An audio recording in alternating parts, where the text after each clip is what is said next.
예, 안녕하세요. 강북청소학원 전략담임 김해천입니다. 오늘 저와 같이 내년도 신입 학전형 가운데에서 치의과 대학의 수시 모집 요강 같이 살펴보도록 하겠습니다. 치의대는 당연히 의대의 수시 전형과 연결되어 있습니다. 왜냐하면은 대부분의 성적도 높은 학생들이 의대에만 한정해서 관심 가지는 건 아니니까요. 그럼에도 불구하고 이렇게 의학학 계열의 경우 어떤 계열이 관심 대상인가는 특히 학생부 종합전형에서는 의대 증원에 따라서 의대로 변경하는 것을 다소 소극적으로 생각하시기는 해야 합니다. 왜냐하면 종합전형에서는 교과전형과 달리 교과 성적만으로 결정되는 건 아니니까요. 우선 치의의 수시전형에서 인원에서 전반적인 인원은 다소 소폭 하락합니다. 그런데 이것이 지원하는 학생들의 수도 줄어드는 것인가? 아니요, 그렇지는 않을 거라고 생각합니다. 왜냐하면 정반대의 효과가 나올 수밖에 없는데 의대로 모집 인원이 늘어나는 만큼 그 효과가 여타 의학학 계열에도 계속 이어질 거라고 생각한 상위권 학생들이 치대 혹은 수의대와 같이 다른 전형에도 유입될 가능성이 크기 때문입니다. 당연히 올해 수시에서 제일 중요한 건 부산대에서 치의과 전문대학원에서 치과대학으로 학제가 전환되는 것입니다. 따라서 이건 새로운 전형인 만큼 예년도 기준이 없어서 많은 학생들이 오히려 적극적으로 고려하고 있을 텐데 저는 정반대로 생각하라고 권유드리겠습니다. 즉 모든 학생들의 관심이 집중되는 전형이라면 오히려 불확실성이 높아집니다. 차라리 옆에 있는 다른 전형까지 지원 범위를 적극적으로 넓히기를 고려했으면 참 좋겠습니다. 물론 당연히 여기서 중요한 건 혼자 생각하는 게 아니라는 겁니다. 치의학과의 주요 변경 사항을 볼게요. 바로 방금 말씀드린 것과 이어져 있는데요. 주요 변경 사항에 여기 포함되어 있는 경우에는 모든 학생들의 관심도가 집중됩니다.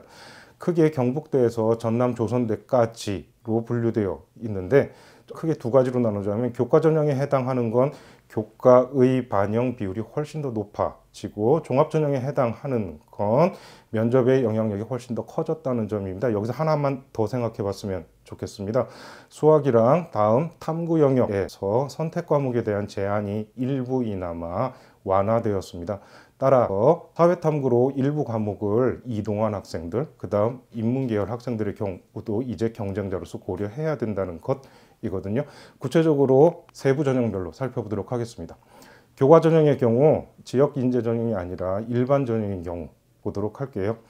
중요한 건 수능 최저 학력 기준인데요. 왜냐하면 이후에 다시 언급해 드리겠지만 수능 최저 학력 기준 통과율이 의대와 달리 상대적으로 매우 낮습니다. 다시 말해서 치의학과의 교과 전형, 일반 전형을 지원하는 학생들이 제일 먼저 고려해야지 될 건 내신 성적만이 아니라 수능에서 일정 성적 이상을 확보할 수 있는가 그렇지 않은가입니다. 이건 매우 중요한데요. 왜냐하면 표상에서 보시면 알겠지만 수능 최저 학력 기준이 3합4에서 3합 6대입니다. 이건 일반 학과의 논술 최저 학력 조건하고 거의 유사합니다. 따라서 이 최저 학력 기준을 충족시킬 수 있는 학생들이라면 일반 학과가 아니라 치의학과까지 고려한다는 뜻이죠. 따라서 이것은 내신 성적과 수능 성적이 동시에 충족되는가 그렇지 않은가입니다. 즉 한두 번의 시험만으로 자신의 수능 최저 학력 기준 통과 여부를 판단하지 마시고 가능한 한 전반적으로 자신의 성적 추이를 관찰해온 담임선생님이나 혹은 컨설턴트들과 함께 고려하시기를 적극적으로 권유드리겠습니다. 당연히 지역인재 전형의 경우에는 수능 최저 학력 기준이 전반적으로 3합 6대로 고정되어 있습니다.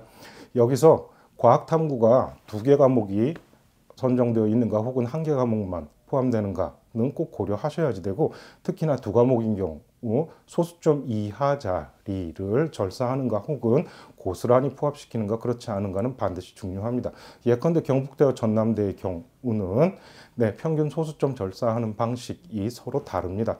과탐이 2과목이라 할지라도 소수점이 절사되는 경우 학생들이 이 수능 최저 학력 기준을 통과할 가능성은 무척 높아집니다. 치의학과 종합전형 가운데서 일반 전형 보도록 하겠습니다. 일반 전형의 경우에 대부분 다단계 전형입니다.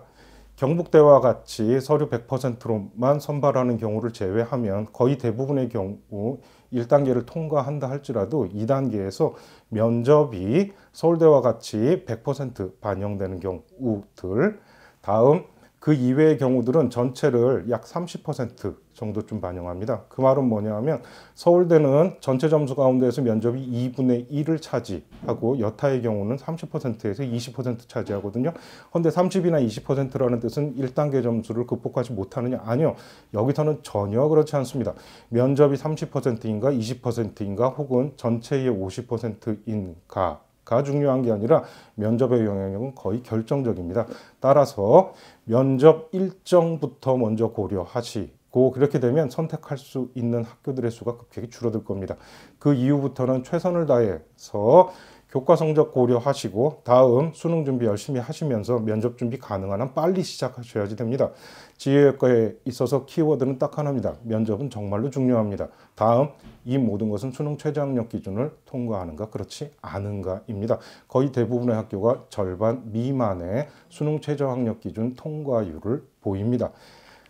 지휘학과 종합전형 지역인재 전형 보겠습니다. 지역인재들의 경우 해당 지역에서 성적대가 가장 높은 학생들이 바로 여기에 지원하게 될 텐데 1단계가 4배수에서 5배수까지 상대적으로 매우 높습니다. 즉 전체 인원들 가운데서 약 5배 정도의 학생들이 여전히 지역인재임에도 불구하고 면접이 20%에서 30%가 2단계에서 실시됩니다. 헌데 중요한 건 수능 최저학력 기준이 아까 종합전형하고 마찬가지로 일반 전형과 마찬가지로 3학년대에서 거의 대부분 형성됩니다. 따라서 수능 최저학력 기준이 지역인재 전형에서는 훨씬 더 낮거든요. 심지어는 17%대인 학교들도 있습니다. 따라서 교과 내신만이 아니라 수능 최저학력 기준을 통과한다는 전제 하에서 면접 준비 가능한 한 빨리 시작하셔야지 됩니다. 면접 준비를 열심히 한다고 해서 반드시 붙느냐? 그건 누구도 확실하게 말할 수 없는 거지만 확실하게 말씀드릴 수 있는 거 한 가지 있습니다. 면접 준비하지 않은 학생이 종합전형에서 지역인재 전형이든 일반 전형이든 통과하는 일은 없습니다.